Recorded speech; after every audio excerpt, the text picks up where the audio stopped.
No doubt about that. You're right, Billy. There are only 150 Māori in the Air Force, but they're building a new marae due to open in 2 years. It's the last of 3 marae to be built in the New Zealand Defence Force. The Army and Navy already have one each. As Carmen Parahi discovered, the Air Force is undergoing a cultural change, part of a broader bicultural policy developing within the NZDF.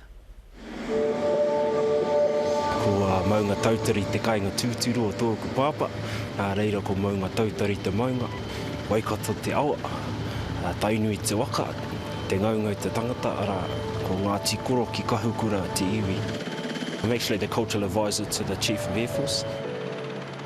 Te taua arangi is the title that was given to the Air Force. Prior to that it was Te Hoko Whitu o Kahurangi. Engari, after a lot of robust discussion, we wanted something that separated us from Ngāti Tūmatauing or the Army as such, and Te Taua Arangi was the name we came up with, all parties of the sky, so warriors of the skies. Historically, we know a lot about Māori in the Army, but not much about Māori in the Air Force. Why is that? Maybe we're not good looking enough.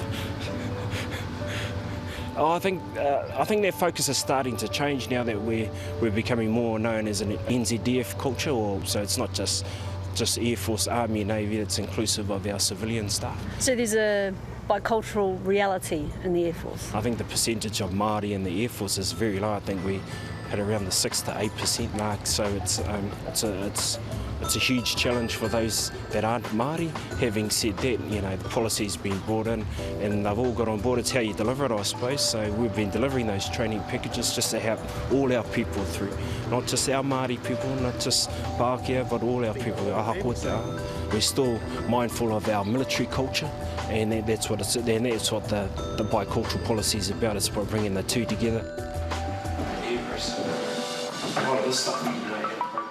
We had a number of outputs that we wanted, so the marae was our final one, just to give our people a tūranga waiwai, somewhere for them to stand, not just for our people, but all airmen, airwomen of the Air Force.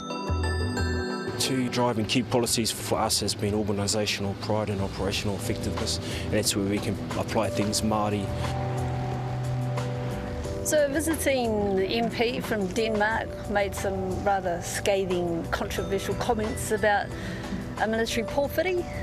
What was your reaction to that? Well, my grandmother said, you know, if you're going to do a haka, you've got to look as ugly as possible, and we've sold it. I think if grotesque is a good description, then yeah, I think our people have done it well.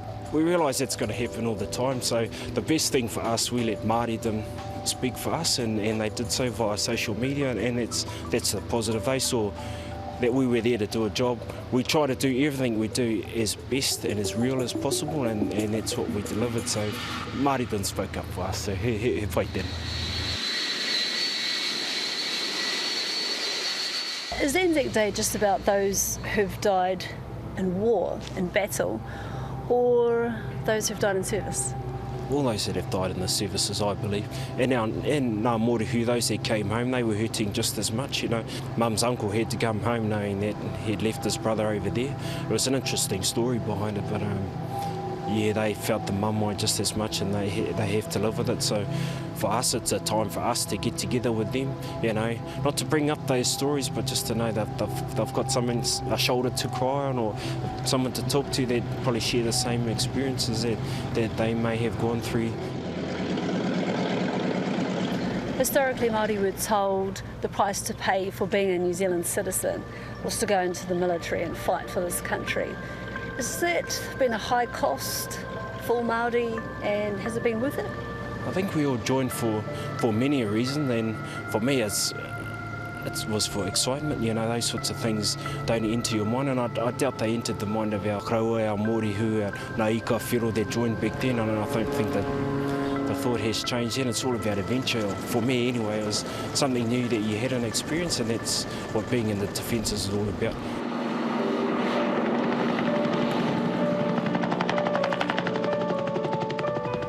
would Māori want to join the Air Force? I'd love to see more Māori in here, I'm not going to lie. And if you want to be a pioneer, jump on the pioneer ground, as did our young Māori back in World War I, and they were known as the Pioneer Battalion. If you want to be known as the Pioneer Squadron, come and join us at the Air Force. That's what it's all about. Make us a stronger people by your presence.